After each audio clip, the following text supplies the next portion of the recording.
Très chers amis, bonjour. Nous sommes dans la paracha de Vayakel cette semaine et encore une fois nous revenons donc dans la construction du Mishkan, du temple, mais en même temps nous revenons sur le Shabbat avec notamment cette phrase qui est forte: Lo teva'aru esh berol moshevoterem, vous ne devrez pas allumer de feu dans vos demeures. Et ce feu, nous disent nos maîtres, c'est le prototype du travail. On peut d'ailleurs expliquer que le feu, c'est un peu la base de l'humanité. Déjà, dans le monde profane dans lequel nous vivons, nous apprenons depuis enfant qu'une des premières choses que l'homme a fait à partir du moment où il était homme tel que nous le connaissons maintenant, c'est d'allumer un feu. Donc le feu, c'est la base de tout travail, parce qu'avec le feu, on va façonner, avec le feu, on va allumer. Aujourd'hui, dans notre époque, au XXIe siècle, et déjà depuis quelque temps, avec le feu, on va également permettre de mettre en place beaucoup de mécanismes. On va également se chauffer. Donc on va faire énormément de choses avec le feu, qui est donc le prototype vraiment du Shabbat. Mais d'un autre côté, il y a ce diouk, cette précision que certains de nos maîtres vont mettre en avant. Lo teva'aru esh berol moshevoterem, vous n'allumerez pas de feu dans toutes vos demeures.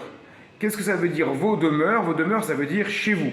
Ça veut dire que lorsqu'on est à la maison, ça veut dire que lorsqu'on est en communauté, on ne va pas allumer de feu, et tout ce qui est lié au feu va être complètement interdit dès qu'on est dans une optique personnelle, individuelle. En revanche, il y a un endroit qui ne s'appelle pas Moshevoterem, qui ne s'appelle pas vos demeures, c'est la demeure d'Akadosh Baruch Hu. C'est le Mishkan. Et effectivement, dans le Mishkan, dans le temple de Jérusalem, eh bien, le feu pouvait continuer. Il y avait d'ailleurs un feu perpétuel, et le Shabbat, le feu était allumé. Il y avait d'ailleurs des sacrifices qui étaient offerts le Shabbat. On voit aujourd'hui dans la prière que nous avons le Shabbat, c'est valable également pour Yom Tov, il y a le Korban Moussaf. Qu'est-ce que c'est cette prière de Moussaf? Cette prière de Moussaf, le mot Moussaf veut dire un rajout.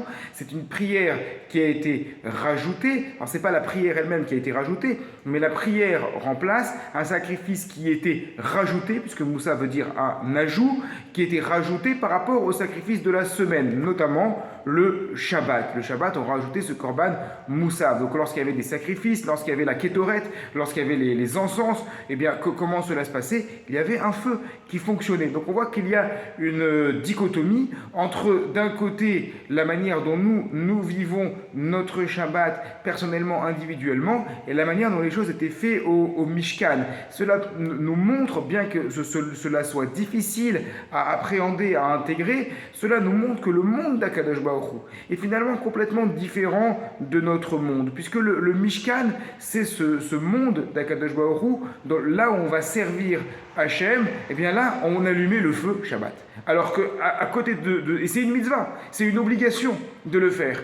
Alors qu'en dehors du Mishkan, donc aujourd'hui, précisons bien qu'il n'y a pas de Mishkan, il n'y a pas de Beth Amikdash, il n'y a pas de temple. Donc quand on est dans nos demeures aujourd'hui, c'est un interdit d'une extrême gravité d'allumer un feu, de même que toutes les 39 travaux interdits à Shabbat, c'est une extrême gravité que de les transgresser. Donc on a la même action qui s'appelle allumer un feu, qui est à la fois une grande mitzvah lorsque c'est dans le Mishkan, dans le temple de Jérusalem, dans un objectif bien précis, mais en même temps la même action le même jour de Shabbat va être une grande avéra, une grande transgression lorsque c'est dans un contexte qui est différent, qui est tout simplement le contexte dans lequel nous vivons tous les jours. Donc il est difficile de vraiment comprendre cela, mais ça nous montre bien cette différence lorsqu'on dit dans la troisième bénédiction de l'Amida, Ve'ata Kadosh, et toi Kadosh Baruch Hu, Hachem, tu es Kadosh. Ce mot Kadosh, qu'est-ce que ça veut dire? On traduit habituellement par sanctifié, mais sanctifié, on ne comprend pas vraiment ce sens. Non, le mot Kadosh signifie séparer. La Kedusha, c'est la séparation. Ça veut dire, quand on dit Ve'ata Kadosh, toi Hachem, tu es Kadosh, ça veut dire, nous, on a notre monde, on a les règles que tu nous as données pour nous, on te sert, on essaye de te connaître, on essaye de te comprendre, on essaye de t'aimer, de te craindre, mais on a conscience à Kadosh Baruch Hu que tu es Kadosh, c'est-à-dire que ton monde est complètement séparé, complètement distinct du nôtre. Il y a cette dichotomie entre le monde dans lequel nous vivons et la dimension d'Akadosh Baruch Hu, si l'on peut s'exprimer ainsi, Et c'est ce qui se retrouve dans cette paracha de cette semaine, la paracha Vayakel. Lotevaharu esh berol Moshe voterem.